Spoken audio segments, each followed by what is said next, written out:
Calvin Granger's voice cracked the morning silence like a bullwhip. She stays. The word fell on the breakfast table like a fist, rattling the tin cups and silencing the scrape of boots on hardwood. His two sons, Holt and Emmett, stared at their father with expressions caught somewhere between shock and fury, the kind of fury that had been building for months behind clenched teeth and sideways glances. Calvin stood at the head of that table like a man who had made peace with a war, his jaw set, his gray eyes storm-dark, his hands flat on the scarred wood as if he needed the earth beneath him to stay upright. Holt, the elder at 26, pushed back from the table so hard his chair legs screamed against the floor. "She came here a stranger. Pa, she came here with nothing but a letter and a carpetbag and a story nobody could verify. And now you're sitting there telling us." "She stays," Calvin said again, quieter this time, and that quietness was more terrifying than any shout.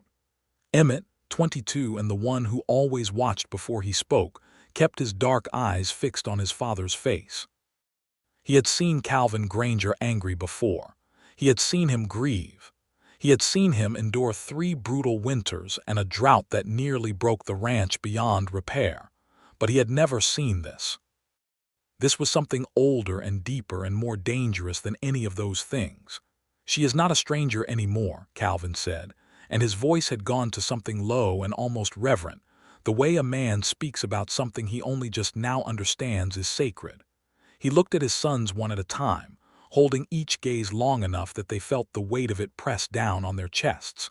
"She is the heart of this ranch." Neither Holt nor Emmett said a word.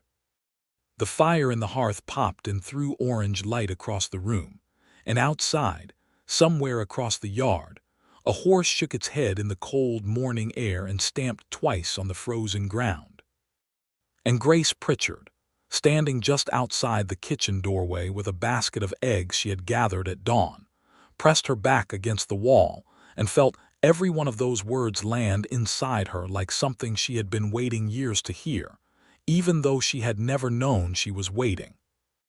Her eyes filled, and she pressed her lips together hard, and for a long moment she simply stood there in the thin November light of 1882, holding eggs and holding herself together, and trying to understand how she had arrived at this exact and impossible and perfect moment. It had begun 8 months ago, and it had begun with a lie. Not a lie she told. A lie that had been told about her, by a man she had trusted with everything she had, in a town that had been only too willing to believe the worst. Grace Pritchard had grown up in Abilene, Kansas, the daughter of a schoolteacher father and a mother who died of fever when Grace was 11. Her father, Edmund Pritchard, had been a gentle and bookish man who raised his daughter on Shakespeare and soil charts, and the deep conviction that a person's character was the only currency that truly held its value. He died in the spring of 1881, leaving Grace 24 years old, completely alone, and in possession of a small house that the bank informed her, 3 weeks after the funeral, was mortgaged against debts she had never known existed. The man responsible for those debts was named Silas Croft. Silas Croft was 38, a land speculator with a smile like polished brass and the moral architecture of a snake. He had been Edmund Pritchard's business partner in a small cattle brokerage, and he had spent 3 years quietly siphoning money from that partnership into his own ventures, while convincing Edmund that everything was flourishing. By the time Grace understood the full scope of the betrayal, Silas had already begun circling her like a man who expected to collect his winnings. He had proposed to her the week after her father's funeral. Grace had refused. Silas had smiled and told her she would come around. Grace had refused again. Silas had stopped smiling. Within a month, the whispers started. Grace heard them at the general store, at the church steps, in the way women looked past her when she walked down the main street of Abilene. Silas had told people things. Shameful, invented things about Grace's character, her conduct, her desperation. He had told people she had been seen in places no respectable woman ought to be. He had told people she had financial arrangements with men that went beyond the professional. He had told the story with just enough vagueness to make it irrefutable, because there was nothing specific enough to deny. Grace fought it for 2 months. She kept her head up and her spine straight, and she looked every doubting face directly in the eyes. But dignity alone could not pay rent, and the schoolhouse position that had been promised to her was quietly given to someone else, and one by one the doors in Abilene swung shut. Her best and oldest friend was a woman named Clara Hughes who had married and moved to Denver 3 years prior. It was Clara who wrote her a letter in August of 1881 with a newspaper clipping tucked inside. A rancher in the Wyoming territory, the clipping said, was seeking a capable woman for correspondence with the possibility of a household position. The wording was unusual, Clara had noted. Not a wife outright, but a position. Respectable work. Grace wrote the letter on a Tuesday evening with the lamp burning low and the sound of the Kansas wind pushing against her window like something that wanted in. She wrote it honestly. She wrote about her father and his teaching, about the garden she maintained, and the accounts she could keep, and the fact that she could ride a horse and had grown up understanding that land was not merely property but a living responsibility. She did not write about Selah's Croft. She did not write about the whispers. She simply wrote herself as she was, as clearly and as honestly as she knew how. She sent the letter and did not expect an answer. The answer came 6 weeks later in a handwriting so blunt and spare it barely seemed like handwriting at all, more like words pressed into paper by sheer force of will. Miss Pritchard, your letter was plain and I appreciate plain. The position is for a housekeeper and records keeper for the Granger Ranch outside Laramie, Wyoming. The pay is $12 a month with room and board. If you're willing and able come spring. Calvin Granger. No pleasantries, no promises, no false warmth. Grace had read that letter 5 times. She had held it up to the lamplight as if there might be something written between the lines. And then she had folded it carefully and put it in her coat pocket and walked to the land office the next morning to sign over the house to the bank. She arrived at Laramie in the first week of March 1882 on a train that had run 2 hours late through a late winter storm, with a carpetbag that held 3 dresses, her father's copy of Hamlet, a small leather journal, and 40 cents in coin. The stage took her south toward the ranch. She watched the Wyoming landscape open up around her like something vast and untranslatable, the mountains white-capped and terrible in their beauty, the plains rolling out in long cold sweeps of brown and silver grass, and she thought, this is either the beginning of something or the end of me. Calvin Granger met her at the road. He was not at all what she had expected, though she realized afterward that she had not known what to expect. He was tall and broad and somewhere in his late 40s, with a face that had been weathered into a kind of stark precision by years of Wyoming wind and sun. His hair was dark going to silver at the temples. His jaw was a hard line. He wore a canvas work coat and boots that had seen 1,000 acres, and he looked at Grace Pritchard when she stepped off that stage with an expression that gave away nothing at all. Miss Pritchard, he said. Mr. Granger, she said. He took her carpetbag without asking. She followed him to the wagon. He said nothing for the first quarter mile. Then he said, you look younger than your letter. I wrote a very thorough letter, Grace said. Perhaps it aged in transit. He glanced at her sideways. Something shifted in his face, not quite a smile, but the ghost of one, the outline of one, as if the expression had once lived there and still knew the neighborhood. Ranch rules, he said. Breakfast at 5:30. Work starts at 6. Sundays you have the afternoon. You'll keep the house accounts and the supply ledgers and help with the kitchen when needed. My sons Holt and Emmett live and work the ranch. They'll leave you alone if you leave them alone. Any trouble comes, you bring it to me. Understood, Grace said. Good, he said. And that was the entirety of their orientation. The Granger Ranch was everything the letter had not said. It was 3,000 acres of grazing land in the shadow of the Medicine Bow Range, with a main house that was large and square and built with the same pragmatic no-nonsense energy as Calvin Granger himself. It was clean but sparse. It was functional but raw. There were two hired hands named Pete Dolly and Josiah Marsh who slept in the bunkhouse. There was a barn with 12 horses and a cutting operation for the cattle. There were fences that seemed to go on forever. And there were the sons. Holt Granger was square-jawed and direct and suspicious of everything new, which included Grace. He shook her hand with the minimal politeness required by civility and then immediately asked his father in front of her whether she'd be needing a horse or whether she intended to stay put in the house. The implication was clear. She was an inconvenience that he hoped would remain contained. Emmett Granger was quieter and more careful. He watched Grace the way a man watches weather, studying patterns before committing to a prediction. He was not unkind, but neither was he welcoming. He had the look of someone who had been disappointed before and had organized his whole interior world against the possibility of being disappointed again. Grace understood both of them. She had spent her childhood watching her father be underestimated by every institution he encountered, a schoolteacher in a cattle town, a man of books in a world of boots. She knew what it looked like when someone decided about you before you spoke, and she had long since stopped trying to argue her way out of those decisions. She simply got to work. On her first full day at the Granger ranch, she rose before 5, had coffee made by 5:15, and found the household account books in a state that could only be described as benign chaos. Numbers had been recorded in 3 different hands across 4 different ledgers, with no consistent system, and at least 2 years' worth of entries that were impossible to reconcile without cross-referencing the supply receipts, which were stored in a wooden crate in the pantry in no discernible order.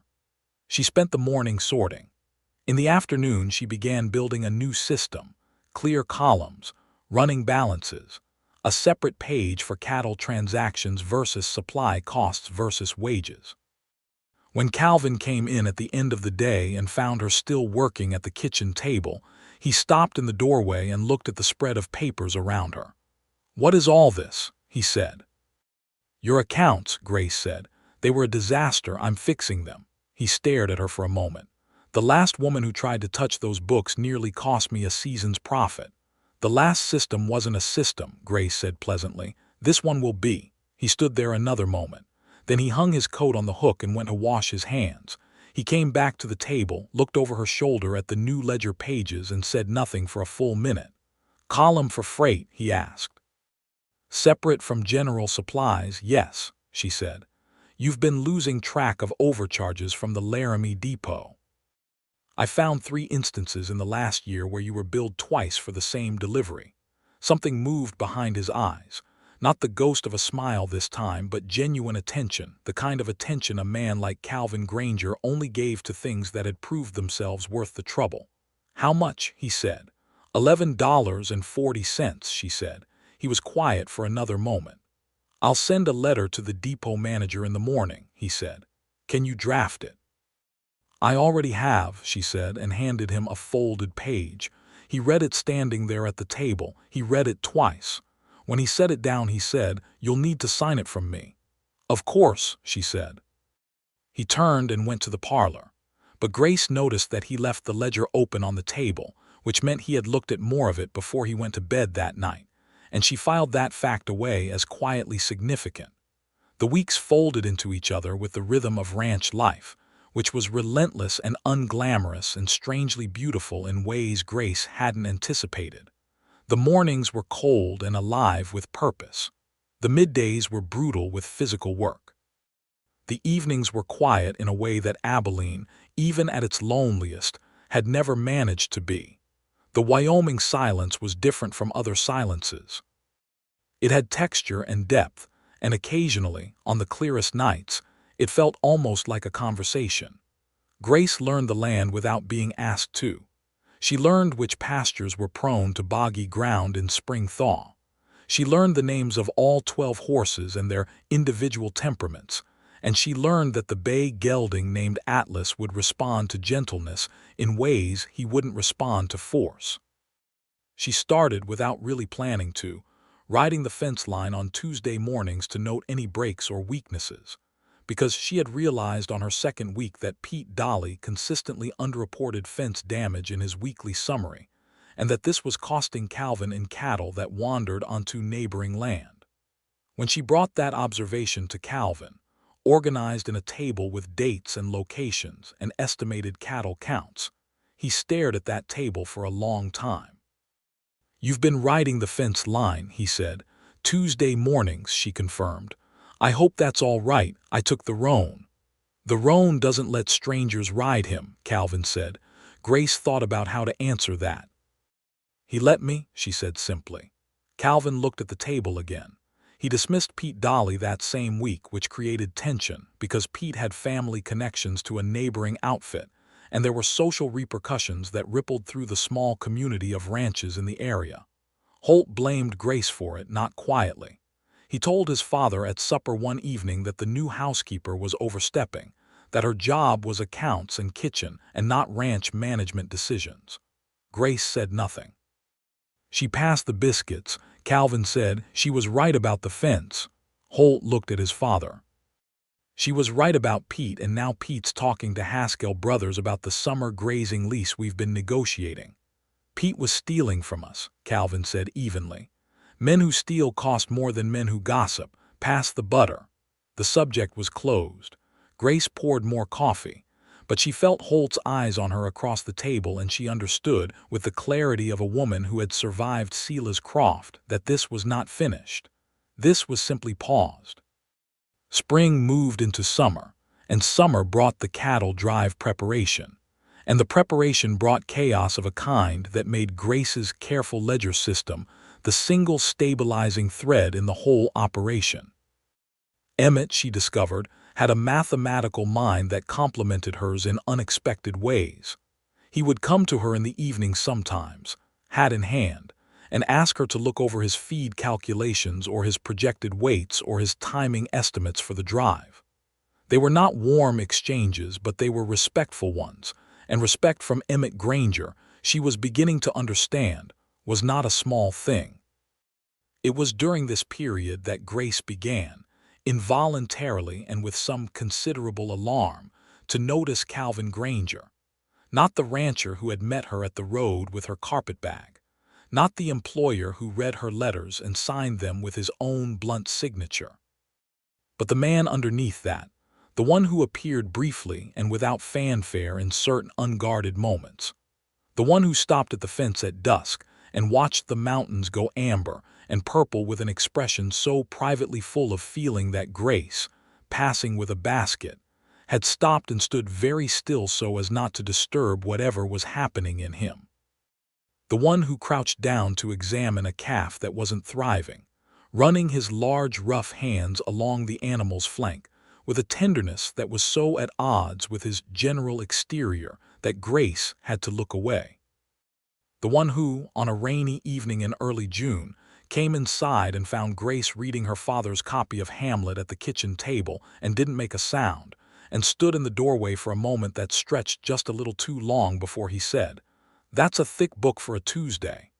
"It's Wednesday," she said without looking up. "I know what day it is," he said, and his voice had something in it she couldn't name. He poured himself a cup of coffee and sat down at the other end of the table and opened the livestock ledger, and they sat in silence for an hour, two people in the same lamplight, reading, and it was the most peaceful hour Grace had spent since her father died.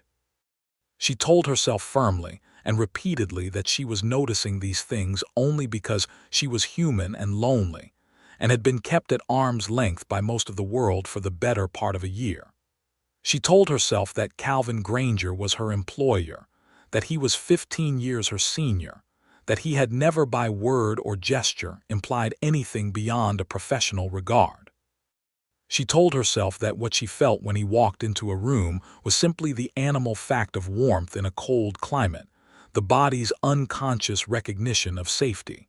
She told herself all of these things with great conviction and then went right on noticing him. By the time July arrived, 3 things had changed. The first was that the ranch's financial position, thanks entirely to Grace's reorganized accounting, showed a surplus for the first time in 2 years.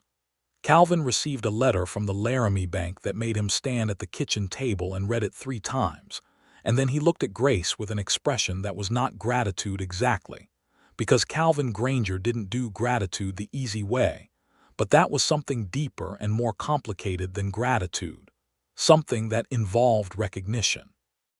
The second was that Emmett had stopped treating Grace with wary neutrality and had begun treating her with genuine, if still quiet, warmth.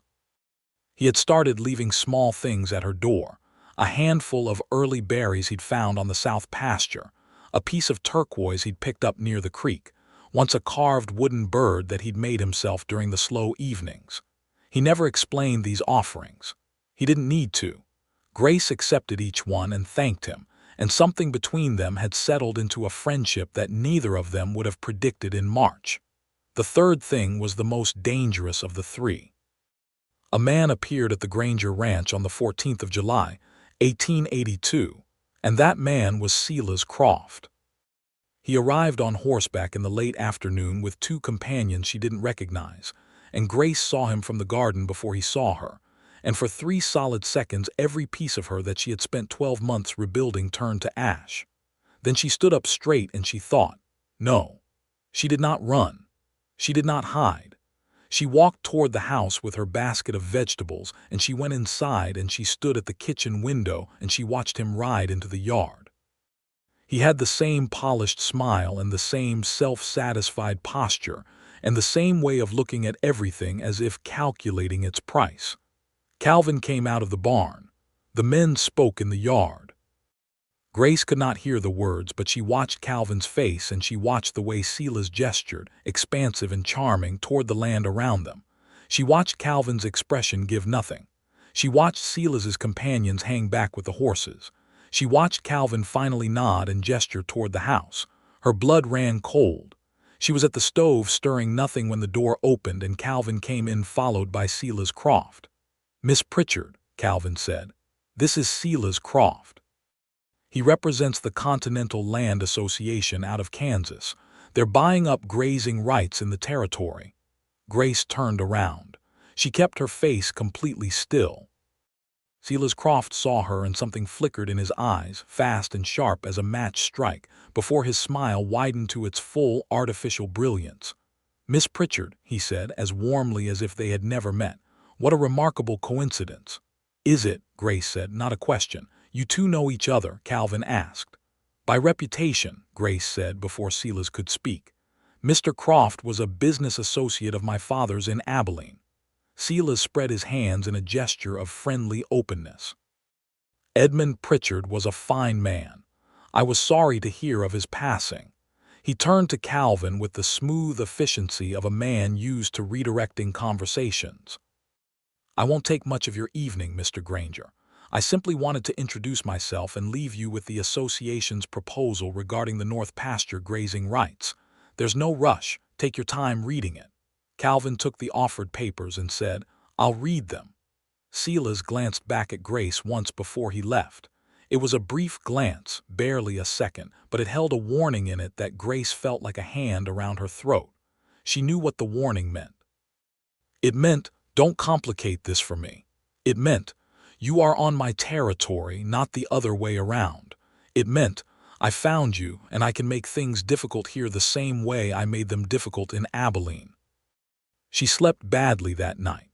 She lay in her small room off the kitchen and listened to the Wyoming dark and thought about Silas Croft's proposal on Calvin's desk, and about the fact that the North Pasture was the richest grazing ground the ranch possessed, and about the fact that if the Continental Land Association obtained those rights, the Granger Ranch's summer cattle operation would be fundamentally compromised. At 4 in the morning she got up and lit her lamp and opened her ledger and wrote out every number she knew about the ranch's cattle capacity, the seasonal pasture rotation, the projected revenue from the summer drive, and what the loss of the North Pasture grazing rights would mean across a 5-year horizon. She worked until 6. Then she made coffee and set the numbers on the kitchen table in neat order. Calvin came in at 5:30 as always and found her sitting there over her work with dark circles under her eyes and coffee in hand. He looked at the papers. He poured his coffee. He sat down across from her. "You going to tell me what kept you up?" he said. "The North Pasture," she said. "You should not sell those grazing rights, not to the Continental Land Association or anyone else. If you'll look at these projections, I'm not selling the grazing rights," he said. She stopped. "You're not. Croft's proposal is a lease-to-own structure with a 12-year buyback clause. I read it last night. I've seen that structure before." He turned his coffee cup in his hands. "Who is he to you?" The question was quiet and direct and left her absolutely nowhere to hide.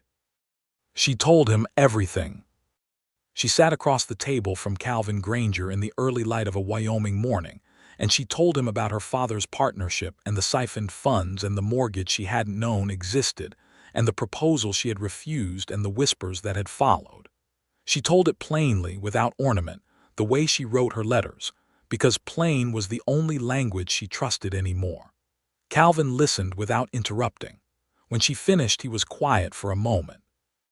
Then he said he came here on purpose. "Yes," she said. "He followed you here to do what? I don't know exactly. Leverage, maybe. If he can establish himself in the territory with a major rancher's grazing rights, my being here is either a useful coincidence or a complication he'll want managed."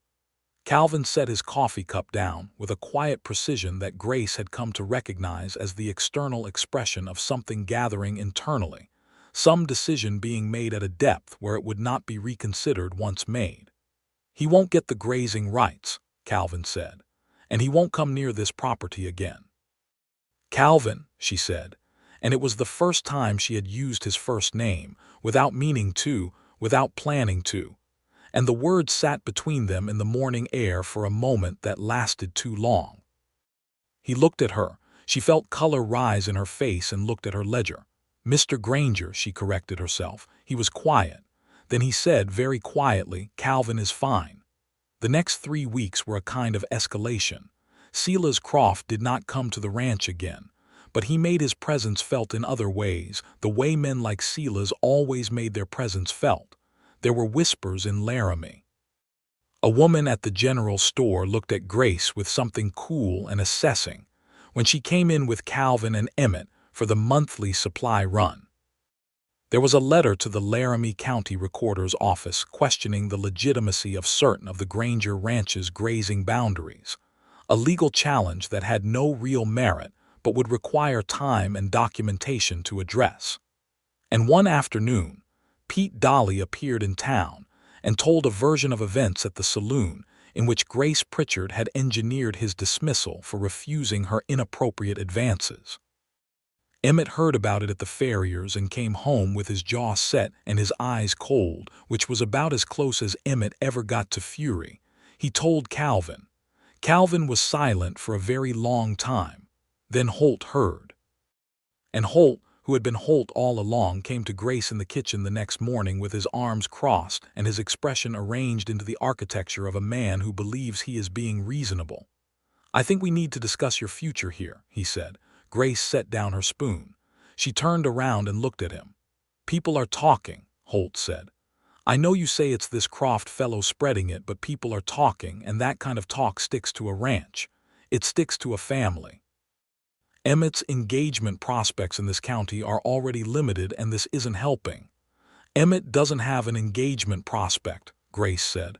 "Not yet," Holt said. "But the Farley family has a daughter, and John Farley is watching all of this and—" "Holt," Grace said. Her voice was steady and clear.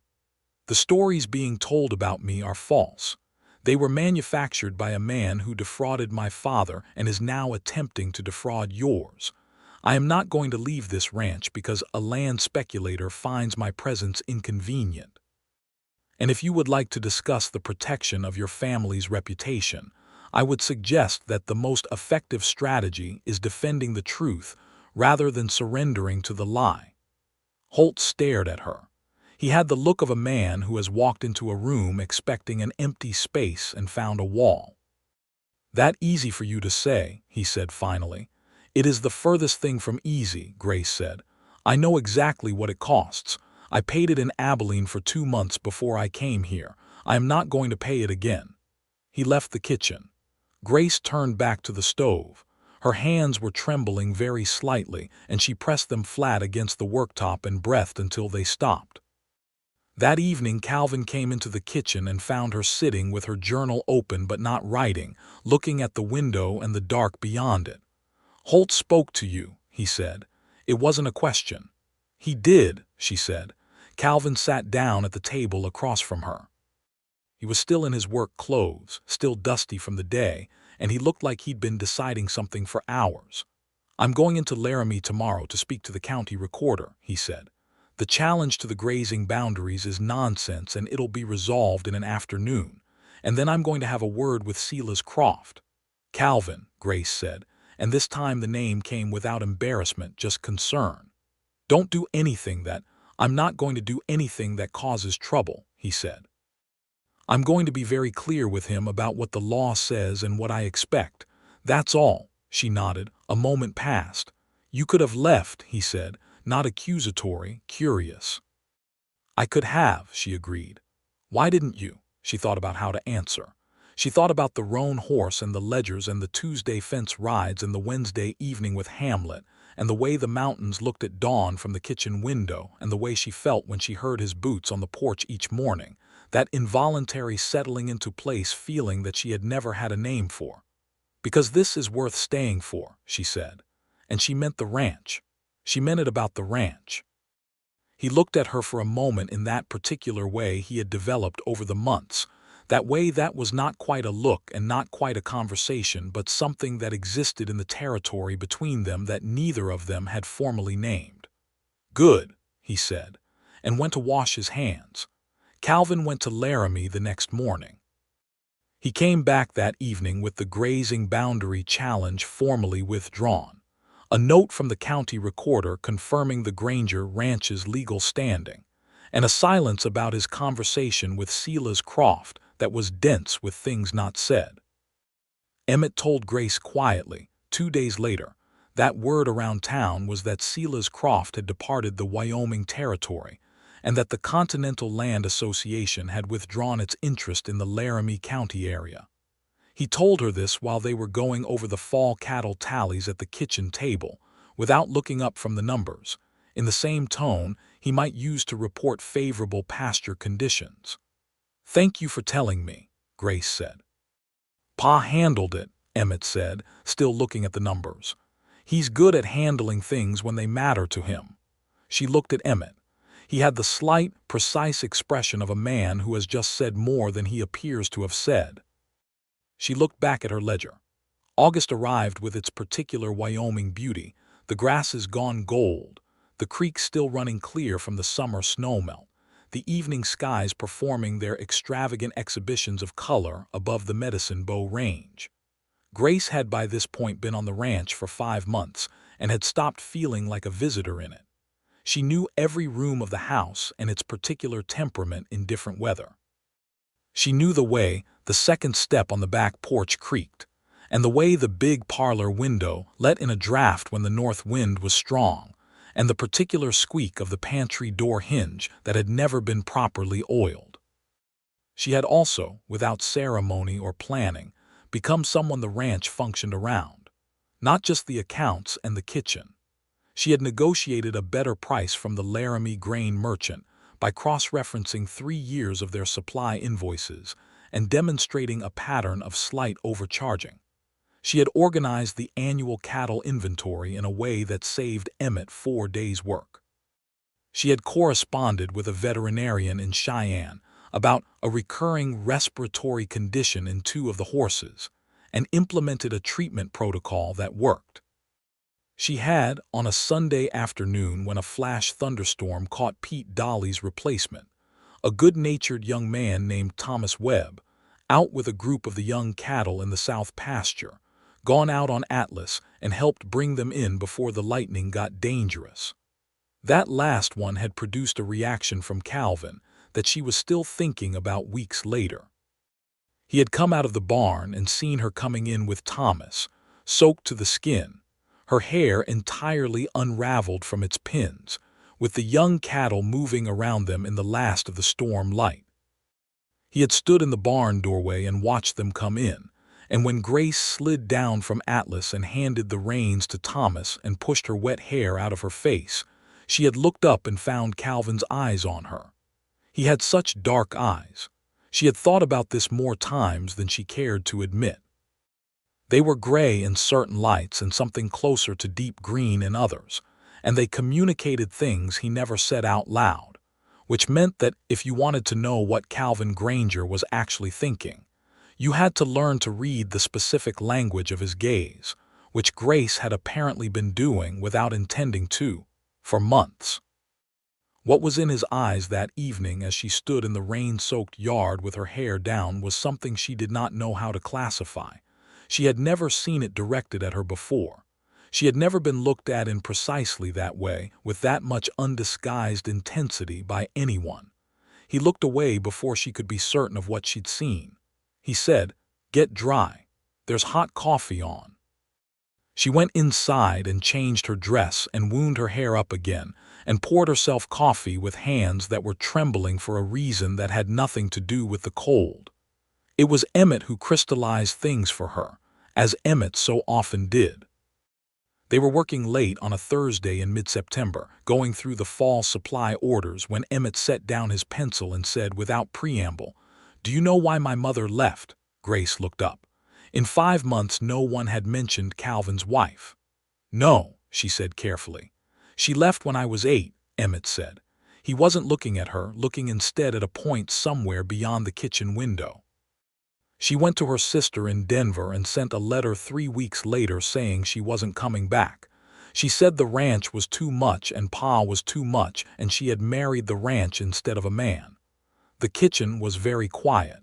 "He's not too much," Emmett said. "He's just always been," he searched for the word, "contained. He keeps things inside because he thinks if he shows them they'll be used against him or they'll leave." He picked up his pencil again. "I'm only telling you this because you should know." Grace didn't ask why she specifically should know. She understood why, and the understanding sat inside her chest like something warm and unsteady. "He works very hard," she said finally carefully. "He works very hard," Emmett agreed, "because the ranch is the only thing that ever stayed." Grace thought about those words for a long time. She thought about them when she was making bread the next morning in the gray pre-dawn quiet. She thought about them when Calvin came in for coffee and stood at the counter beside her, close enough that she could feel the warmth of him, and said nothing for a full 2 minutes, just drank his coffee and looked out the window at the morning coming in. She thought about them when they went over the fall cattle tallies together that evening, their heads bent over the same table, their elbows 6 inches apart, and Calvin pointed at a column in her ledger and said, "This number's off," and she said, "No, it isn't, check the October feed invoices." And he checked and she was right and he said quietly, "You're always right," and it sounded like something else entirely. She thought about them that night lying in her bed listening to the Wyoming dark, and she thought, "This is it. This is the dangerous thing. This is the thing you have been building toward for 6 months without admitting you were building toward anything. This man with his contained interior and his dark eyes and his refusal to perform anything he doesn't genuinely feel. This man who met you at a road with your carpetbag and gave you a fair wage and defended your reputation without being asked. This man whose ranch you have come to love and whose sons you have come to care for, and whose face you look for first whenever you walk into a room." She thought, "This is the thing that will hurt most if it goes wrong." She thought, "Everything worth having is the thing that hurts most if it goes wrong." October was amber and cold, and the cattle drive was in its final preparation, which meant Calvin and Holt and Emmett and Thomas Webb and 2 additional hired hands from town were all in a sustained state of focused pre-departure intensity that left Grace running the household entirely on her own and loving every minute of it. She was in her element in a way she hadn't been since her father was alive, and the house in Abilene was a functioning household rather than a problem to be solved.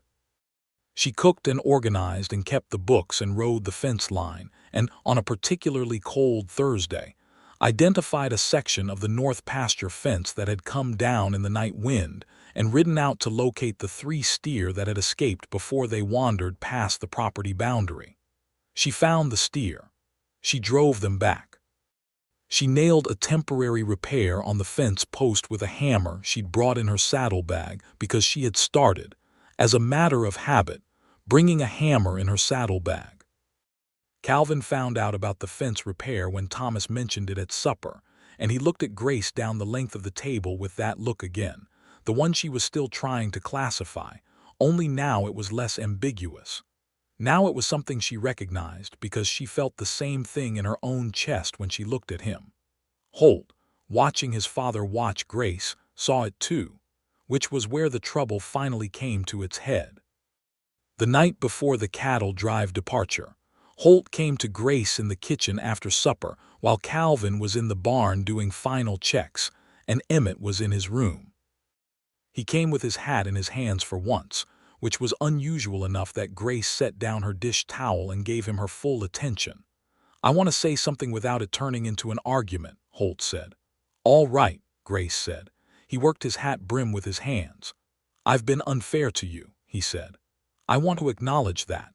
I came into this looking for reasons to find fault with you, and I wasn't careful about the difference between what I actually knew and what I was afraid of." Grace waited. "But I'm still worried," he said.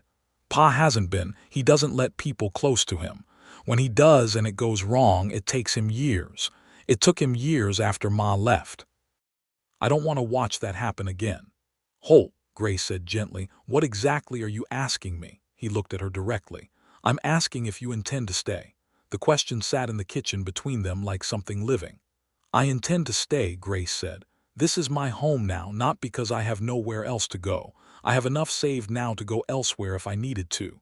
I intend to stay because I want to be here, because this ranch and the people on it matter to me." She paused. "All of the people on it." Holt studied her for a long moment. Whatever he found in her face must have satisfied him, because some of the tension went out of his shoulders. "Okay," he said. He put his hat on. "Okay." He left. Grace stood alone in the kitchen for a moment, and then she picked up her dish towel and finished the dishes, and when she was done, she went to the window and looked at the barn where a lantern was still burning. The drive left the next morning before the sun fully cleared the mountains. Grace stood in the yard and watched them go, 9 men and 342 head of cattle, moving south across the October grasses with a sound like distant continuous thunder. Calvin was last to leave.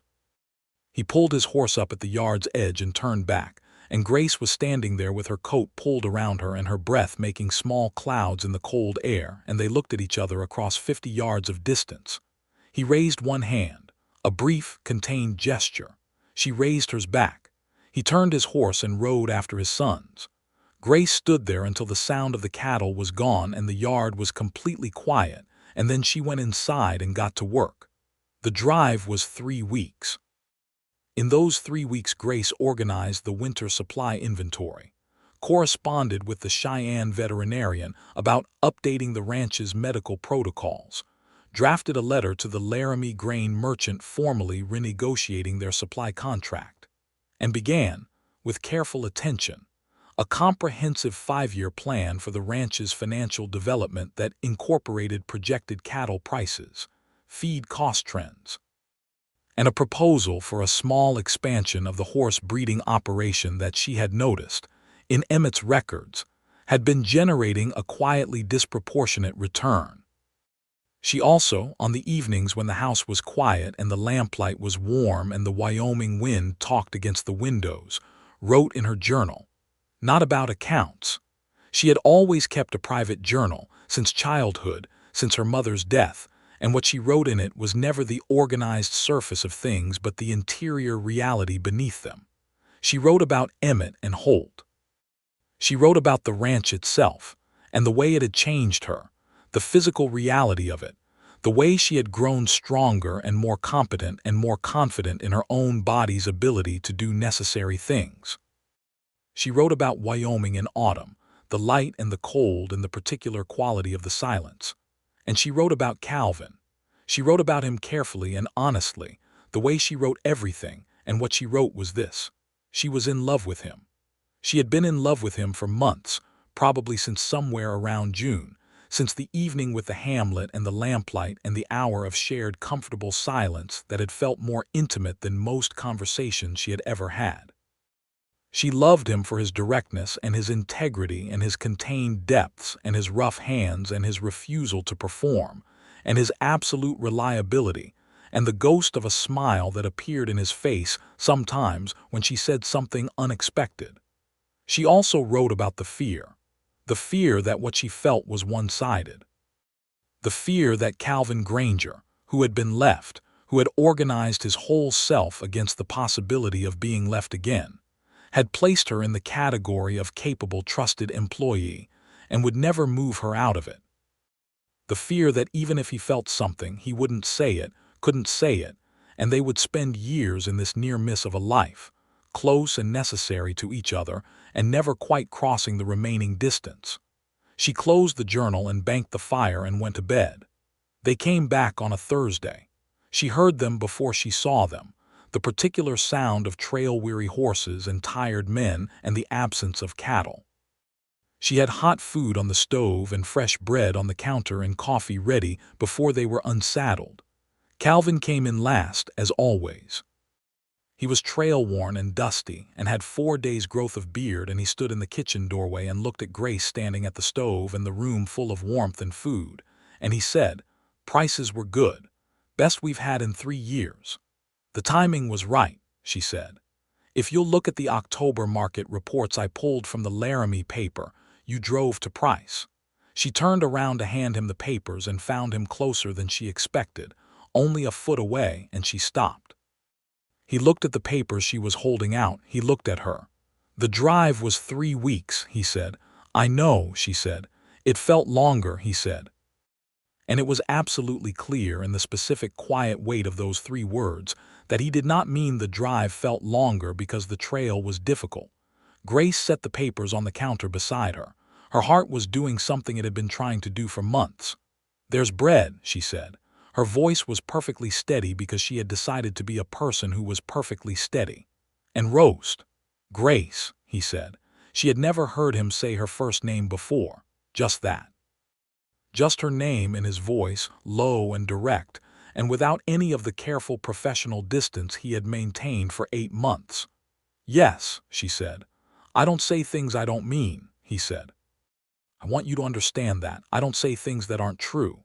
"I know that," she said. "So when I tell you that this ranch has been a better place since March," he said, "I mean that it is structurally, functionally, and in every way that matters a better place. And I need you to know that I am aware that this is entirely because of you." She was quiet. "And when I tell you that I have been," he stopped. He worked his jaw slightly, the way he did when he was pressing through something that didn't come easily. "That I have come to feel something for you that goes well beyond being a good employer," he said. "I mean that too. And I know that is a complicated thing to say to a woman in your position, and I am not asking you for anything. I've kept enough things inside. I'm tired of keeping this one." The kitchen was very quiet. "Calvin," Grace said, and her voice was not perfectly steady anymore. "I have been in love with you since June." He stared at her. "The evening with the Shakespeare," she said, "and the lamplight, and you didn't say a single word for an hour, and it was the best hour I'd had in 2 years. Something broke open in his face. It wasn't dramatic. It was the quiet, astonished expression of a man who has been expecting cold weather for so long that he doesn't immediately trust the warmth. He reached out and took her hand, the first time he had ever touched her deliberately, and held it in both of his and looked at it as if he was making sure it was real. "I'm not easy," he said. "I've noticed," she said. "I'm contained. My boys will tell you." "Emmett told me," she said. "He also told me why. And I want you to know that I am not going anywhere. Not because I have nowhere to go, because this is where I choose to be." He looked up at her. His dark eyes were very full. He pulled her toward him gently, and she went. And he put his arms around her with a careful deliberateness, as if he was afraid of holding too tight and was working through that fear in real time. And she put her face against the side of his neck and felt the warmth of him and the solid reality of him, and something inside her that had been braced for a long time simply let go. They stood like that in the kitchen for a long moment, with the fire warm and the food ready and the October wind talking against the windows. Emmett came through the back door for coffee and stopped dead in the doorway, and then backed out silently with the particular quiet courtesy that was his signature. Grace heard the back door close very softly. Calvin pressed his face briefly against her hair. Then he straightened and looked at her with that not-quite-a-smile expression that she loved the most. "Supper," he said. "Supper," she agreed. The next morning Holt found out. He found out the way things were always found out in a ranch household, which was through the evidence of small differences. The way his father sat at the breakfast table. The way Grace moved in the kitchen with a new ease that was not nervousness or careful professional competence, but something warmer and less guarded. The way Emmett looked at his coffee cup with the expression of a man who has information he is not sharing. Holt put it together in about 45 seconds, and then he looked at his father and said, "Pa, morning, Holt," Calvin said. "Pa," Holt said again, and this time there was the full weight of a man who has been carrying his family's history of hurt in his chest for 20 years. "Sit down and eat your breakfast," Calvin said. "I need to sit down," Calvin said in the voice that ended discussions. Holt sat. He ate. His eyes went to Grace and then to his father and back to Grace, running calculations. After breakfast, when Emmett had gone out to the barn and Thomas Webb was at the bunkhouse, Holt stayed at the table. Calvin stayed at the table. Grace poured coffee for all three of them and sat down. The three of them sat there in the morning light. "You want to say something," Calvin said to Holt. "I want to say a lot of things," Holt said. "Say them then," Calvin said. Holt looked at his father for a long moment. Then he looked at Grace. He worked through something behind his eyes that was clearly a genuine and difficult negotiation between the protective instincts he had carried for years and the evidence of the 8 months he had just witnessed. "She fixed the accounts," he said finally, as if he was building a case. "She did," Calvin said. "She caught Pete Dolly's fence padding. She did. She saw off Sela's Croft." "Help," Grace said honestly. "She drove 3 of your steer back in from the north pasture alone in October and repaired the fence post with a hammer she brought herself," Holt continued. "I'm aware," Calvin said. Holt was quiet for a moment. "She stayed," he said. "When it would have been easier to go, she stayed." "She did," Calvin said quietly. Another long pause. "She's not a stranger," Holt said slowly. It sounded like something he was working out in real time, building it word by word. "She's been here long enough. She's done enough." He stopped. Calvin looked at his older son with the full weight of fatherly patience. "She is not a stranger anymore," Calvin said. "She is the heart of this ranch." Holt looked at him, then at Grace. Grace looked back at him steadily, without defense and without appeal, the way she had always presented herself, as exactly what she was and nothing more. Holt nodded slowly. Once. It was not an enthusiastic endorsement. It was the nod of a man who has run his numbers and reached a conclusion he can live with, and in that it was, coming from Holt Granger, worth more than a speech. "All right," Holt said. He stood up. He put his hat on. He looked at Grace. "Ma's recipe for the winter stew is in the red book in the second pantry shelf, in case you didn't know where it was," and he went out to work. Grace and Calvin sat in the kitchen in the morning light. "That's Holt saying welcome," Emmett said from the doorway, where he had apparently been for the last several minutes. "I figured," Grace said. "He also really loves that stew," Emmett added. "I gathered," Grace said. Calvin looked at his younger son with an expression that might generously be described as resigned affection. "Don't you have horses to see to?" "Several," Emmett said cheerfully and disappeared. Grace turned to look at Calvin. He was watching her with a quietness that was different from all his previous quietnesses. Warmer, more open. Like a window that had been painted shut for years and had just been persuaded to move. "He shared the recipe," Grace said. "He did," Calvin said. "That means something." "In this family," Calvin said, "that means everything." Winter came to the Granger ranch with the full force of Wyoming's particular brand of cold. which was not the damp, miserable cold of the East, but a clean and absolute cold that made the world stark and beautiful, and required an absolute practical competence simply to survive in. The snows began in November, and by December they were moving through daily life with the rhythms of a house that had learned to function as a unit. Grace and Calvin's courtship, if that was what it was, moved at a pace appropriate to two people who were both naturally deliberate and neither of whom had any interest in performance. It was coffee in the mornings and evenings at the table and long conversations that ranged from cattle prices to philosophy to the particular history of the ranch itself, which Calvin shared in pieces, never as a sustained narrative, but as fragments that Grace assembled over time into a complete picture. It was hands brushing when they passed papers back and forth, and it was the evening in December when the north wind was shaking the house and Grace was reading at the kitchen table, and Calvin sat beside her instead of across from her, and neither of them remarked on it, and his shoulder was warm against hers. It was the Christmas morning when Emmett and Holt came in to find the house decorated with pine boughs and a proper Christmas breakfast laid on the table, because Grace had learned that since their mother left, the Granger Christmases had been functional but bare, and she had decided without announcing it that this one would be different. Holt stood in the kitchen doorway and looked at the table and the pine boughs and the food, and something moved across his face that he controlled quickly, but not quickly enough. "You didn't have to do this," he said. "I know," Grace said. "I wanted to." He sat down. He ate 2 plates of food and complimented every dish and asked at the end if there was going to be apple pie because he had noticed she had apples in the cellar. "There will be apple pie," Grace said. "Good," he said, with a satisfaction so deep it was almost comical. "Good." Calvin proposed on a Tuesday in January. It was, characteristically, not a production. They were going over the spring cattle planning, and he paused in the middle of a discussion of yearling prices and said, looking at his ledger, "Grace, will you marry me?" She looked at him. He was looking at his ledger. His jaw was set in the particular way it's set when he was saying something that required more courage than he made it appear. "Yes," she said. He looked up.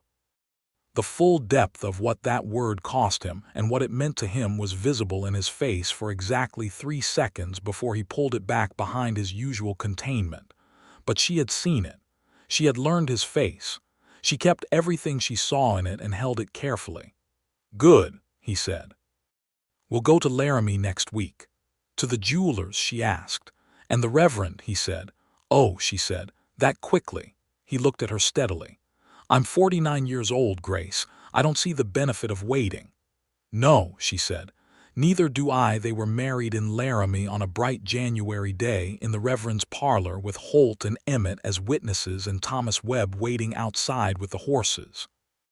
The Reverend was a short, cheerful man who read the ceremony with evident pleasure, and Grace wore her best dress, which was a dark blue wool with ivory buttons, and Calvin wore his good coat, and a tie that Emmett had apparently tied for him, because Calvin Granger's relationship with neckwear was not one of natural harmony.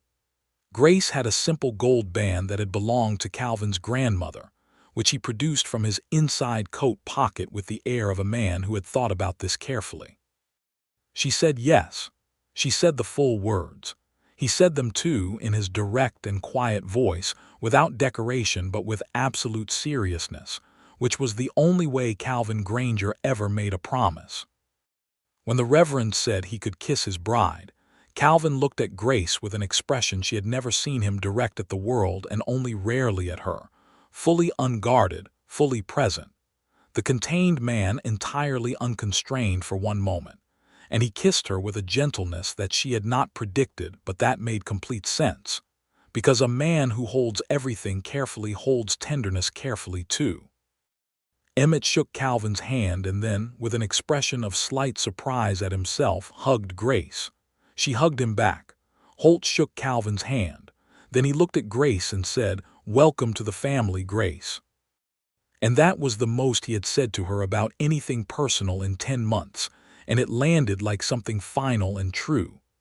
Thomas Webb, outside with the horses, heard about it and whooped loud enough to startle two of the horses, and Calvin told him to settle down, and Thomas said, "Sorry, sir, yes, sir," and couldn't stop grinning for the entire drive back to the ranch.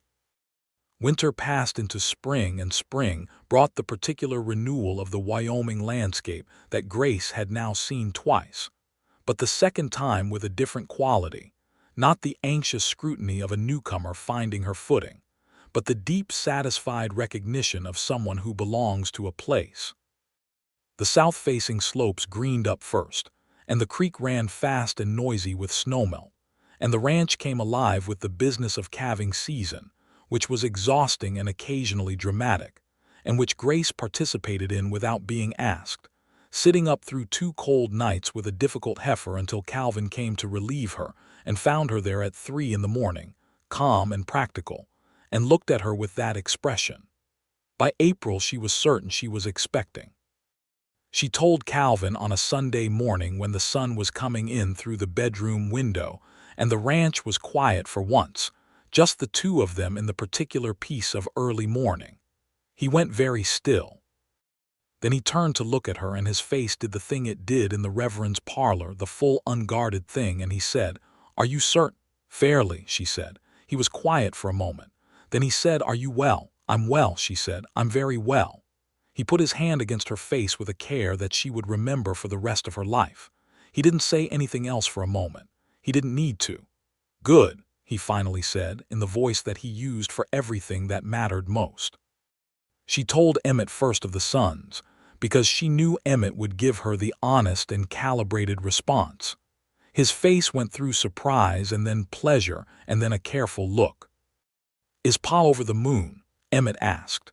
"He's over the moon in the Calvin Granger way," Grace said, "which means he asked if I was well and then didn't sleep for 2 days from worrying about it and has read every medical pamphlet in the Laramie library." Emmett looked deeply satisfied by this description. "Good," he said. "He's been worried about things that didn't matter for a long time. Good that he's worrying about something that does." Holt, when told, pulled his hat off and held it and looked at his father and then at Grace and said, "A baby," in the tone of a man who is performing rapid interior renovations. "A baby," Calvin confirmed. "In this house," Holt said. "In this house," Calvin said, a beat. "We'll need to fix the floorboard in the east room," Holt said. "It's been soft all winter and it'll only get worse." He put his hat back on and went to find a hammer, and Grace understood that this was Holt saying he was happy about it, and she was right. The summer was long and warm and full. Grace moved more slowly as the months progressed, and the land around her grew full and golden, and the ranch continued its operations with the practiced efficiency of a household that had found its rhythm. Calvin did not fuss, because fussing was not his nature, but he had a new quality of watchfulness around her that she found more touching than any fuss would have been. He adapted the morning work around her without making it a discussion. He made sure there was always hot water available. He did not comment when she spent an afternoon sitting on the porch with her journal instead of working, which was itself a small revolution. Emmett took over the fence-line checks on Tuesdays without being asked. Holt fixed the east room floor with such thoroughness that he essentially rebuilt that section of the room, which was more than was strictly necessary but very like Holt to do properly once he'd committed to it. Thomas Webb, who had become over the months a young man of considerable warmth and industry, took on additional responsibilities without complaint, and had developed a genuine admiration for Grace that expressed itself in small courtesies and considerable reliability. The baby came in October. A boy. He arrived on a Thursday morning during a pale silver sunrise, with a doctor brought up from Laramie who declared everything perfectly normal, and Calvin was in the room because Grace had told him clearly that she wanted him there, and Calvin did not argue with clear statements of fact. Afterward, when the room was quiet and Grace was tired and the boy was wrapped and in her arms, Calvin sat beside the bed and looked at his son with an expression so concentrated and private that Grace didn't speak for a while. She watched him look at the boy. She watched him work through whatever he was working through. And then Calvin Granger reached out one large, rough finger and touched the side of his son's face with a delicacy so extreme it was almost incompatible with the rest of him. "What do we call him?" Calvin asked. "Edmund," Grace said. "For my father, if you're agreeable." Calvin looked at her. "Edmund Granger," he said, testing it. "Edmund Granger," she said. "That's a good name," he said. It was. It was a very good name. Edmund Granger came into a house that was ready for him. Emmett was enchanted in the thorough and slightly surprised way of a young man who discovers he has a great capacity for affection. He spent his evenings in the parlor while Grace fed the baby, reading aloud from whatever he happened to have to hand, which ranged from livestock almanacs to a volume of poetry he had owned since school and was slightly embarrassed about until Grace told him the poetry was good and he should not be embarrassed. Holt held the baby with the careful, rigid posture of a man who has never held an infant and is not going to drop this one, which Grace found so earnest and endearing that she had to look away to keep from laughing. Thomas Webb, who had younger siblings at home in Ohio, was actually the most naturally comfortable with the baby, which amused everyone including Thomas. Calvin was quietly, permanently transformed, not in his character or his fundamental nature. He was still direct and contained and spare with words, and more likely to demonstrate a feeling through action than through speech. But the containment had a different quality now, warmer and more deliberate, as if he had always had this interior life and had simply needed permission to inhabit it. He sat with Edmund in the evenings after supper in the big chair in the parlor, the baby against his chest, and read or thought or talked to Grace across the room, and the house had a quality in those evenings that Grace could only describe as complete. Silas Croft sent a letter in November. It arrived addressed to Calvin, and Grace had not intended to open it, but it was in the household correspondence, and she sorted the household correspondence and she recognized the handwriting. She brought it to Calvin unopened. Calvin read it. His face gave nothing. He passed it to Grace. It was a letter from a law office in Kansas City, informing them that Silas Croft had been charged with fraudulent land dealings in 3 territories, and that one Edmund Pritchard's estate had been officially noted as one of the fraudulently handled partnerships, and that any claim against the estate had been voided. It noted that Silas Croft had been confined to the county jail pending trial, and that any correspondence regarding the matter should be directed to the enclosed address. Grace read the letter twice. Then she folded it carefully and set it on the desk. "You don't look surprised," Calvin said. "When you went to see him in July," she said, "what exactly did you say to him?" Calvin was quiet for a moment. "I told him that the Wyoming Territorial Attorney General was a personal acquaintance of mine," he said. "Which is true. We've served on the County Range Commission together for 4 years. And I told Silas Croft that I had written out a comprehensive account of his dealings, including the fraud against your father's estate and his pattern of conduct in the Kansas land markets, and that this account was already in the territorial attorney's possession, and that the only question was whether additional legal action would be sought from the Wyoming side." Grace looked at her husband. "It wasn't a bluff," Calvin said. "I had written the account. I did send it. I simply also sent copies to the Kansas City Bar Association and the Territorial Land Office in the interest of thoroughness." "In the interest of thoroughness," she repeated. "You deserved what was yours," he said simply. "Your father deserved to have it made right."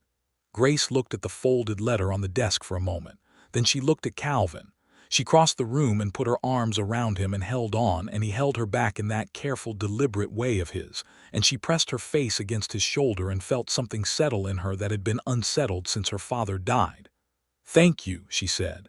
He held her a little more tightly for a moment. "Don't thank me," he said. "You're my wife." "That's not something you thank me for," she smiled against his shoulder. "I'm going to anyway," she said. Spring of 1884 brought something new. Emmett had been quietly corresponding, in his thorough and deliberate way, with a young woman named Josephine Aldridge, whose family ran a horse ranch 40 miles east. The correspondence had been ongoing for the better part of a year before he mentioned it to Grace, and Grace had not mentioned it to Calvin because it was Emmett's business, and Emmett told Calvin himself in his own time. Calvin received this information in the same way he received most information, with stillness and then a period of silent processing and then a direct question. "Is she a sensible woman?" he asked. "She is," Emmett said. "She manages her family's breeding records herself, and she can tell a horse's condition by looking at it from 50 feet. Calvin considered this. "All right," he said. Josephine Aldridge came to the ranch for a Sunday dinner in April, a composed and intelligent young woman of 23 with dark hair and a direct gaze who sat at the Granger table and answered every question she was asked honestly, and asked a number of questions of her own, with a frankness that reminded Grace pleasantly of herself arriving in this same house 2 years before. Over supper, Grace watched Emmett watch Josephine with the contained intensity he had inherited from his father, and she thought, "Yes, this is right. This is how it's supposed to look." After supper, when Emmett and Josephine were walking in the yard and Holt had gone out to the bunkhouse and Edmund was asleep and Calvin and Grace were alone in the kitchen with coffee, Calvin said, "She'll do." "She's wonderful," Grace said. "She'll do," Calvin said again, which was, from Calvin Granger, an absolute rave review. Grace laughed, the full, unguarded laugh that she had learned it was safe to have in this house. And Calvin looked at her with that expression he kept for her alone. And the kitchen was warm and the night was quiet. And outside, the Wyoming spring was working its way across the land with quiet, reliable insistence. Emmett and Josephine were engaged by June and married by September. A ranch wedding this time. Out in the yard under a September sky that cooperated spectacularly. All gold and blue and distant mountains in every direction. Grace organized the supper and Holt built the long tables that held the food, and Calvin shook his son's hand at the ceremony, and then pulled him briefly and firmly close in an embrace that lasted 3 seconds, and said everything that Calvin Granger never said in words. Thomas Webb danced with such enthusiasm that he knocked over a chair, apologized to it, and then asked Josephine's younger cousin for another dance, which the cousin granted with an expression of complete delight. Holt, near the end of the evening, sat down beside Grace with 2 cups of cider and offered her one. They sat for a while without speaking, watching Emmett and Josephine in the last of the evening light. "I owe you an apology," Holt said. "A proper one. Not just the acknowledgement I gave you back in October of last year, an actual apology for how I treated you when you first came." "Holt," Grace said. "I was afraid," he said. "That's the truth of it. I was afraid you'd make Pa care about something and then leave like everything else did. I took that fear out on you, and that wasn't right." Grace looked at him. Holt Granger had his father's face, the same jaw, the same steadiness, a harder surface with a less explored interior. "I'm not going anywhere," she said. "I know that now," he said. He looked at his cider. "I knew it for a long time before I admitted it, probably since that Tuesday fence business. Anyone who brings a hammer in their saddlebag is not a person who is thinking about leaving." Grace smiled. "I'll keep the hammer." "Keep the hammer," he said. He raised his cider cup slightly. She raised hers. They drank. The ranch grew. The horse breeding operation that Grace had outlined in her winter proposal grew into a proper sideline by 1885, when Emmett and Josephine took it over formally and expanded it to 20 animals. The cattle operation continued under Calvin and Holt's management with the organized accounting system Grace had built, which had by now been so thoroughly integrated into ranch life that even Holt maintained it without being reminded.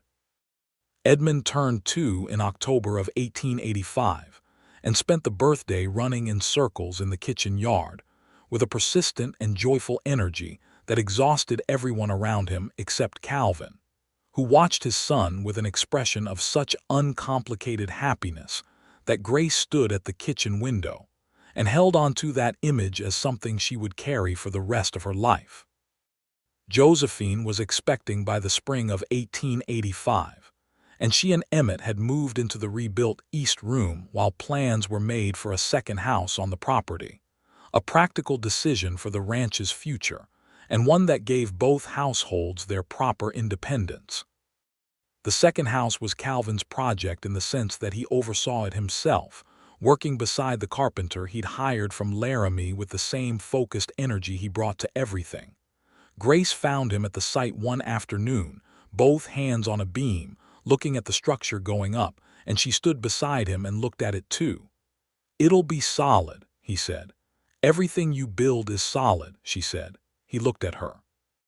"Except the first 10 years of my marriage," he said, with the honesty he had toward her, the full honesty that had taken him time to learn and that she considered his greatest gift. "That's behind us," she said. "I know," he said, "but it's part of what's here. Part of why this matters." She took his hand. His large, rough hand closed around hers with that particular careful sureness that still, after 2 years of marriage, made her feel what she had felt the first time. Safe and known and genuinely home. "Edmund is going to want to help build things," she said.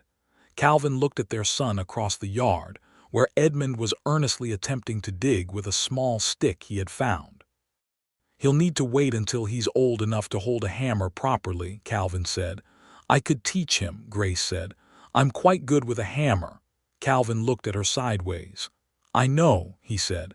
"The fence post on the north pasture is still standing." She laughed. He pressed her hand. The second house was finished by September. Emmett and Josephine moved in with their daughter, a baby named Clara after Grace's oldest friend in Denver, whom Grace had written to the previous year, and with whom she had resumed a warm correspondence. Emmett held Clara with the ease of a man who had practiced by watching Calvin hold Edmund, and Josephine managed the early weeks of motherhood with the same direct competence she brought to the horse breeding records. And the Granger ranch in the autumn of 1885 had a fullness to it that was visible in everything. The maintained fences, the organized barns, the 2 houses with their lamplight in the evenings, the accounting system that actually worked. The cattle healthy and the horses thriving, and the land itself seeming to know it was well cared for. Holt was the last of the 3 to find himself with romantic prospects, which everyone on the ranch had the good sense not to remark on directly. He was 30 in 1886, steadier and more approachable than he had been, the rough suspicion of his earlier years having worn down into something more like measured discernment. He had a friend in town, a rancher named Frank Bellows, whose widowed sister-in-law had come to stay for a year after her husband's passing. Her name was Margaret, she was 27, and she had a quiet strength and a dry humor that seemed, when Grace met her at a spring social in Laramie, precisely calibrated to match Holt's particular personality. Grace said nothing. She watched and she waited and she let Holt find his own way. He found it by the summer. Margaret came to the ranch for a Sunday dinner and Holt was different in her presence, more present in himself, less locked. He showed her the horses and she asked good questions. He showed her the north pasture, and she asked about the fence line, and Holt looked at her with the expression of a man who has just found something he didn't know he was looking for. By fall they were courting. By the following spring they were married in the same yard where Emmett and Josephine had been married, and a third house was already in the plans.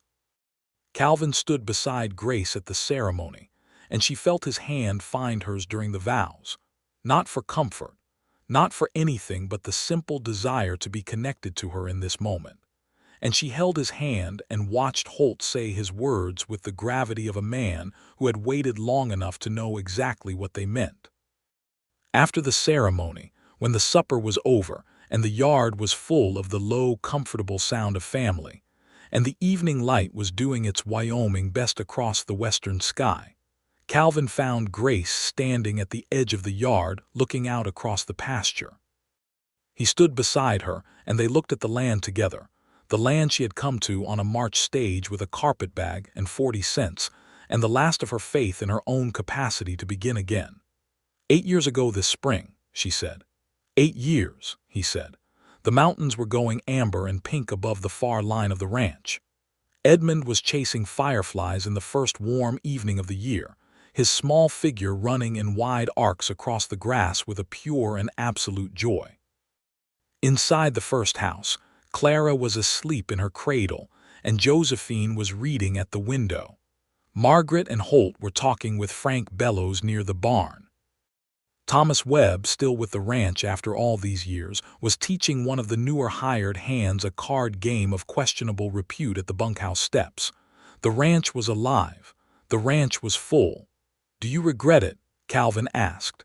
His voice had the careful quality he used for questions that mattered. Grace turned to look at him, the man she had married. The man who had met her at a road with her carpetbag and given her a fair wage and a ledger to fix and slowly, carefully, painstakingly learned to let her in.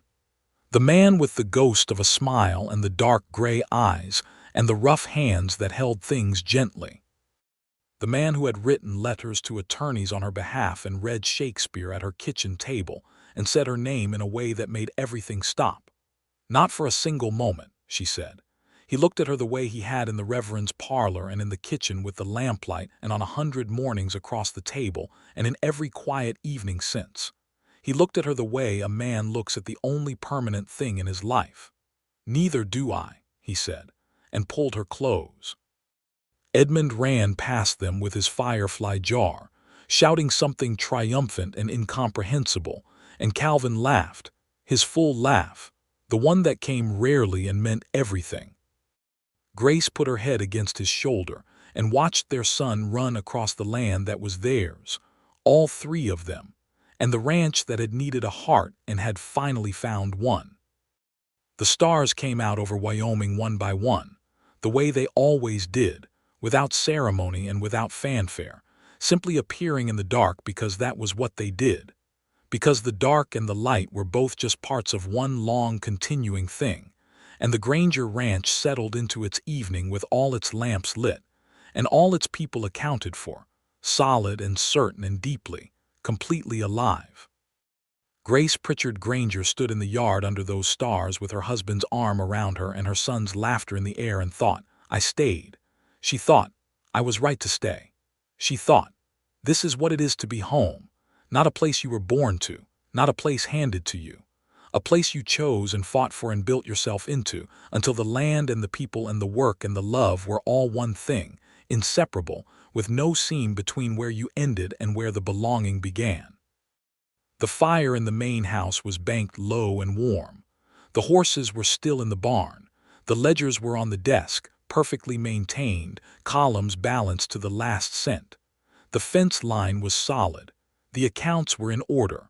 The heart of the ranch was exactly where it had always been, and it was not going anywhere.